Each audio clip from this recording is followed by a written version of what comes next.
Joël est étudiant à Supélec à Metz.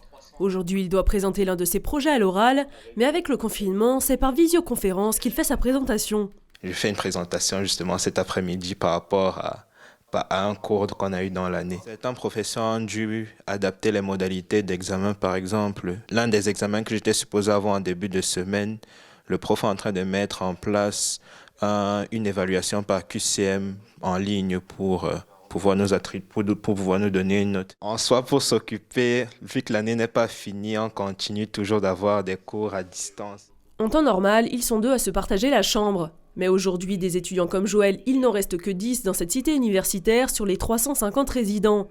À l'annonce du confinement, si Joël a choisi de rester, son colocataire comme les autres étudiants ont préféré rentrer chez eux. Quand justement l'annonce a été décidée, j'avais le choix entre rentrer chez moi à Paris ou alors rester à Metz. Mais vu que je ne m'étais pas préparé pour rentrer et que probablement le lendemain, les transports allaient être bondés, le trafic allait être surchargé, que j'étais en situation stable à Metz, je me suis dit que ce serait beaucoup plus judicieux de rester.